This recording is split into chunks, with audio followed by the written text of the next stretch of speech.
আজকে আমি লাউয়ের একটা নতুন রেসিপি আপনাদের সাথে শেয়ার করব। ভীষণই ভালো খেতে হয়, ভাত রুটি পরোটার সাথে অসাধারণ লাগে বন্ধুরা।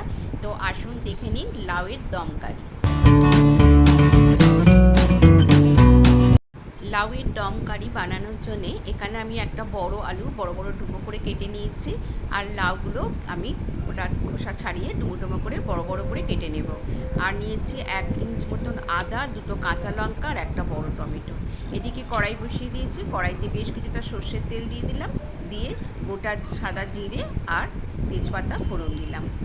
ফোড়নের একটা সুন্দর গন্ধ বেরোলে তারপরে আমি দিয়ে দিলাম আলুর টুকরোগুলো। দেখুন লাউগুলো আমি এইভাবে কেটে নিয়েছি, বড় বড় করে টুকরো করে কেটে নিয়েছি।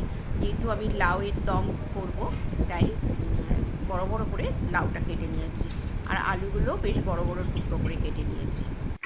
আলুটা ভালো করে একটু ভেজে নেব, হালকা করে ভাজবো। এখানে আমি আদাটা একটু গ্রেট করে নিয়েছি, দুটো কাঁচা লঙ্কা চালা করে নিয়েছি, আর টমেটোটা বড় বড় করে ডুমুর করে কেটে নিয়েছি, নিয়ে দিয়ে দিলাম।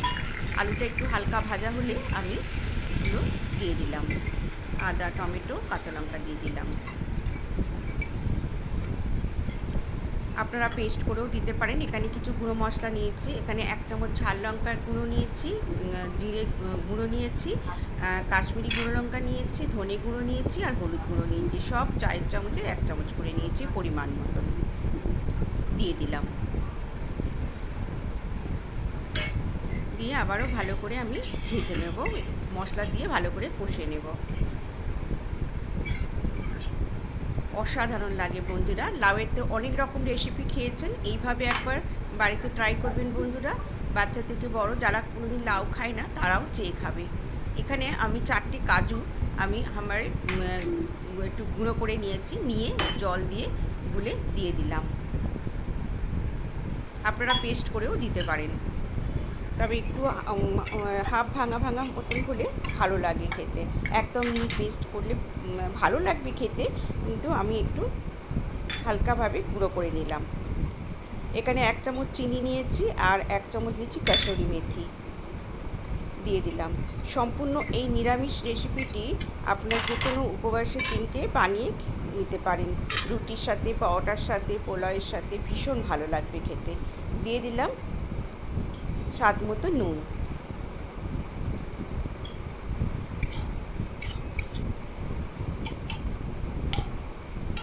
আমার রেসিপিটি আজকে ভালো লাগলে বন্ধুরা লাইক করবেন আর বেশি বেশি করে সবার সাথে শেয়ার করে দেবেন। আর নতুন বন্ধু হলে আমার চ্যানেলটিকে সাবস্ক্রাইব করে আমার পাশে থাকার অনুরোধ রইল। এবারে লাউয়ের টুকরোগুলো দিয়ে দিলাম, দিয়ে ভালো করে মশলার সাথে আমি মিশিয়ে নেব। আমার এই আজকের ভিডিওটি যদি ফেসবুক থেকে দেখে থাকেন তাহলে আমার প্রোফাইলটিকে ফলো করে দেবার অনুরোধ রইল বন্ধুরা, আর বেশি বেশি করে সবার সাথে শেয়ার করে দেবেন। ভালো করে লাউয়ের সাথে আমি মশলার সাথে লাউটা মিশিয়ে দিলাম, নিয়ে 2 মিনিট একটু লো ফ্লেমে ঢাকা দিয়ে রাখলাম। দেখুন লাউ থেকে অল্প একটু জল বেরিয়েছে।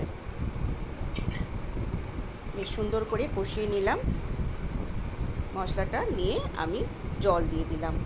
আমি অল্প অল্প একটু ঝোল ঝোল মতন রাখবো, যেহেতু রুটির সাথে খাওয়া হবে, তো আমি অল্প অল্প ঝোল ঝোল করে রাখবো। আপনারা একদম মাখা মাখা মতন করতে পারেন, আবার অল্প অল্প ঝোল ঝোল মতনও করতে পারেন। এবারে আমি 5 মিনিট মিডিয়াম টু লো ফ্লেমে ঢাকা দিয়ে রাখলাম। 5 মিনিট পরে ঝোলটা অনেকটা কমে গেছে আর সবজিও সিদ্ধ হয়ে গেছে, লাউ আলু সব সিদ্ধ হয়ে গেছে। দেখুন সুন্দরভাবে সিদ্ধ হয়ে, এবারে আমি 1 চামচ গরম মশলা গুঁড়ো আর দিয়ে দেব। নামানোর আগে আমি দিয়ে দেবো ঘি, 1 চামচ আমি ঘি নিয়েছি, দিয়ে দিলাম। দিয়ে আবারও আমি ঢাকা না দিয়ে 2 মিনিট একটু ফুটিয়ে নেব। ভালো করে নাড়াচাড়া করে নিলাম, নিয়ে এবারে আমি গ্যাস বন্ধ করে 5 মিনিট স্ট্যান্ডিং টাইমে রেখে দিলাম। 5 মিনিট পরে দেখুন এই ঝোলটা ঠান্ডা হলে একদম ঘন ঘন হয়ে যাবে। একবার হলেও ট্রাই করবেন বাড়িতে, ভীষণ ভালো খেতে হয় বন্ধুরা।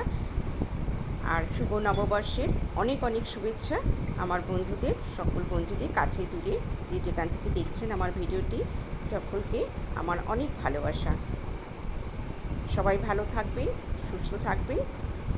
আজকের মতন সকলকে অনেক অনেক ভালোবাসা জানিয়ে ভিডিওটি শেষ করলাম।